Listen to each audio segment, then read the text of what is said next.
خوش آمدید۔ آج ہم سورۃ الفاتحہ کے دو بہت بہت اہم الفاظ پر کچھ گفتگو کریں گے۔ جی۔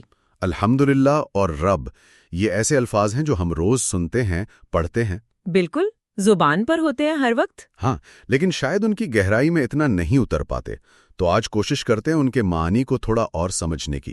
ضرور ضرور۔ یہ الفاظ تو آپ دیکھیں اللہ کی معرفت کے دروازے ہیں، ان کو سمجھنا بہت اہم ہے۔ اچھا، تو پھر الحمدللہ سے ہی شروع کرتے ہیں۔ یہ بات مجھے ہمیشہ دلچسپ لگتی ہے کہ یہاں یہ نہیں کہا گیا کہ اللہ کی حمد کرو، بلکہ کہا گیا الحمدللہ۔ اس میں کیا خاص بات ہے؟ مطلب حمد کوئی حکم والی چیز تو نہیں لگتی نا، جیسے کسی کو کہیں کہ پانی لاؤ، وہ تو حکم ہے۔ آپ نے بہت اچھا نقطہ اٹھایا ہے۔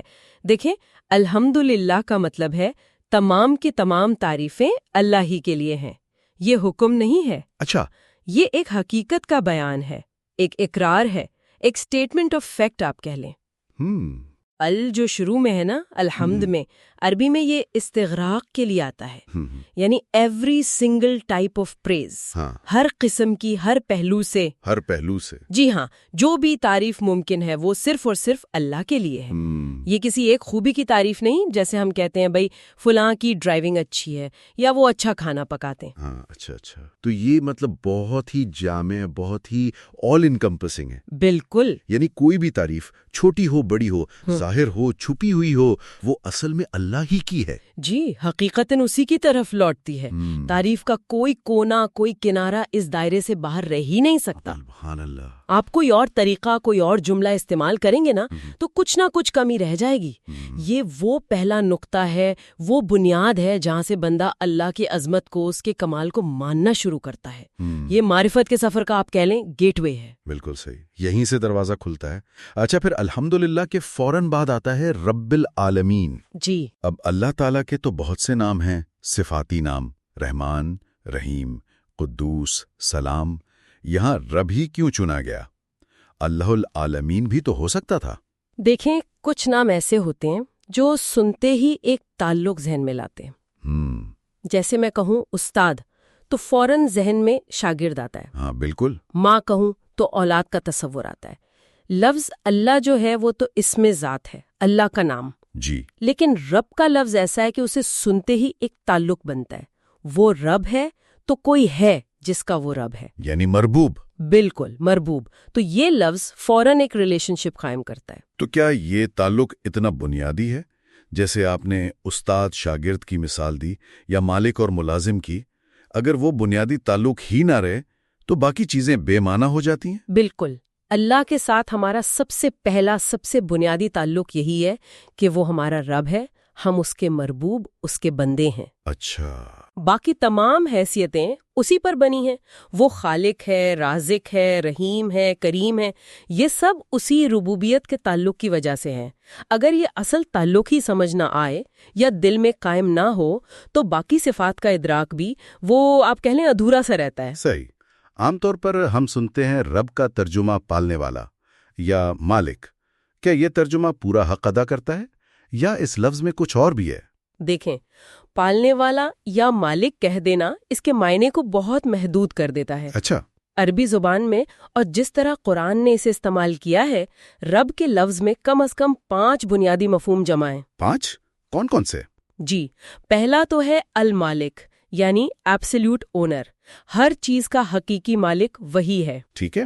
دوسرا ہے السید، یعنی آقا، سردار، لیڈر، جس کا حکم چلتا ہے، جس کی اتھارٹی مانی جاتی ہے، جیسے قبیلے کا سردار ہوتا تھا یا آج کل جج ہے یا گھر کا سربراہ۔ اور اس میں ایک اہم بات یہ ہے کہ سید جب کچھ دیتا ہے نا تو وہ انعام ہوتا ہے، وہ آپ کا حق یا تنخواہ نہیں ہوتی۔ اچھا، یہ تو بڑا دلچسپ نقطہ ہے۔ جی، اسی لیے ہم اللہ سے شکوہ نہیں کر سکتے کہ مجھے یہ کیوں نہیں ملا، کیونکہ ہمارا کوئی حق تو بنتا ہی نہیں تھا۔ جو مل رہا ہے وہ اس کا انعام ہے۔ صحیح۔ 2 ہو گئے، مالک اور سید۔ تیسرا کیا ہے؟ تیسرا ہے المربی، یہ تربیت سے ہے، یعنی پرورش کرنے والا، نشوونما دینے والا۔ پالنے والا جو ہم کہتے ہیں۔ ہاں، لیکن یہ صرف جسمانی پرورش نہیں ہے، یہ روحانی، اخلاقی، ذہنی، ہر طرح کی نشوونما ہے۔ جیسے ایک باغبان ہوتا ہے نا، جی، وہ پودے کا کیسے خیال رکھتا ہے کیڑوں سے بچاتا ہے، صحیح وقت پر پانی دیتا ہے، موسم سے بچاتا ہے تاکہ وہ پودا اپنی بہترین حالت میں آئے۔ اللہ ہماری ایسی تربیت کرتا ہے۔ سبحان اللہ، یہ تو بہت گہری بات ہے۔ چوتھا ہے القیم، یعنی قائم رکھنے والا، سنبھالنے والا، معاملات کو چلانے والا، مینٹینر، سسٹینر۔ اچھا، جیسے کوئی عمارت ہے تو اس کی دیکھ بھال کرنے والا، اس کو گرنے سے بچانے والا قیوم کہلاتا ہے۔ یہ اس خیال کے بالکل خلاف ہے کہ بھئی دنیا بنا دی گئی اور بس اب خود بخود چل رہی ہے۔ ہاں، وہ ڈیزم والا نظریہ۔ بالکل نہیں، رب ہر لمحہ، ہر آن اس پوری کائنات کو، ہر چیز کو سنبھالے ہوئے ہے، قائم رکھے ہوئے ہے۔ زبردست۔ اور پانچواں ہے المنعم، یعنی نعمتیں عطا کرنے والا، احسان کرنے والا، بسٹور آف فیورز۔ تو یہ پانچوں معنی رب میں شامل ہیں؟ مالک، سید، مربی، قیوم اور منعم؟ جی ہاں، یہ سب مل کر رب کا مفہوم بناتے ہیں۔ وہ صرف ایک پیسو اونر نہیں ہے جو بس ملکیت رکھتا ہو، نہیں، بلکہ وہ تو بہت ایکٹیو ہے۔ بالکل، وہ فعال طور پر ہمارا آقا ہے، ہماری پرورش کر رہا ہے، ہمیں سنبھالے ہوئے ہے اور ہم پر نعمتیں بھی برسا رہا ہے۔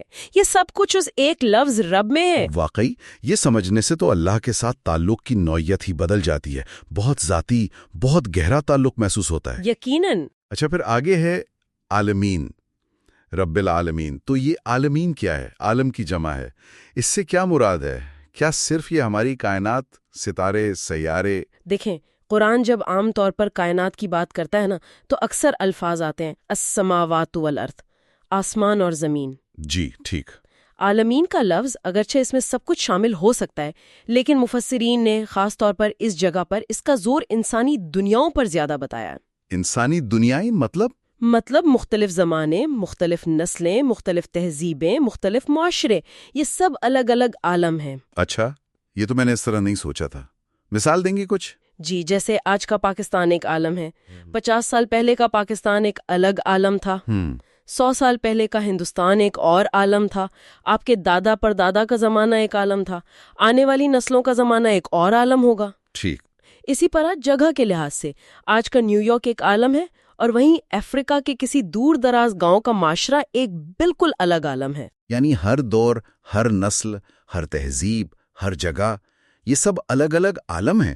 جی ہاں، ہر کمیونٹی، ہر سوسائٹی، ہر ایرا، یہ سب عالمین میں شامل ہیں۔ آج سے 3000 سال پہلے کوئی اور عالم تھا، 100 سال بعد کوئی اور عالم ہوگا۔ تو اللہ صرف اس کائنات کا رب نہیں، بلکہ ان تمام انسانی جہانوں کا، انگنت معاشروں اور زمانوں کا رب ہے۔ بالکل، وہ ان سب کا رب ہے، ماضی، حال، مستقبل کے تمام عالمین کا۔ جی، وہ ان سب کا مالک ہے، ان سب کا سید ہے، ان سب کا مربی ہے، ان سب کا قیم ہے اور ان سب کا منعم ہے۔ اللہ اکبر۔ وہ صرف نیچر کا رب نہیں، وہ ہسٹری کا بھی رب ہے۔ واہ۔ وہ صرف پہاڑوں اور دریاؤں کا رب نہیں، وہ انسانی تہذیبوں کے بننے، بگڑنے، ان کے عروج و زوال کا بھی رب ہے۔ یہ سمجھنے سے تو تاریخ کو، مختلف کلچرز کو دیکھنے کا زاویہ ہی بدل جاتا ہے۔ بالکل، پھر اللہ کی نشانیاں صرف باہر فطرت میں نہیں ڈھونڈنی پڑتی۔ ہاں، وہ تو پھر ان انسانی عالمین میں بھی نظر آنے لگتی ہیں، ان کے اتار چڑھاؤ میں۔ جی بالکل، ان معاشروں کے تجربات میں، ان کی تاریخ میں بھی اللہ کی ربوبیت کی نشانیاں نظر آتی ہیں۔ واقعی آج الحمدللہ کی وہ جامعیت اور پھر رب کے یہ 5 پہلو، اور خاص طور پر رب العالمین کا یہ مطلب کہ وہ تمام انسانی دنیاؤں کا رب ہے، اس پر بات کر کے سوچ کے کئی نئے زاویے کھلے۔ جی، اور اسی نقطے پر شاید ایک سوال کے ساتھ ہم اپنی بات ختم کر سکتے ہیں، غور و فکر کے لیے۔ جی ضرور۔ کہ اگر اللہ واقعی تمام انسانی معاشروں کا، تمام زمانوں کا اس طرح سے فعال رب ہے، یعنی مالک بھی، مربی بھی، قیم بھی، تو یہ سمجھ، یہ فہم ہمیں تاریخ کے اتنے بڑے کینوس پر، ان تہذیبوں کے عروج و زوال میں اور انسانی تجربات کے اس تنوع میں اس کی حکمت کو، اس کی نشانیوں کو پہچاننے میں کیسے مدد دے سکتا ہے؟ بہت گہرا سوال ہے، اس پر یقیناً مزید غور کرنے کی ضرورت ہے۔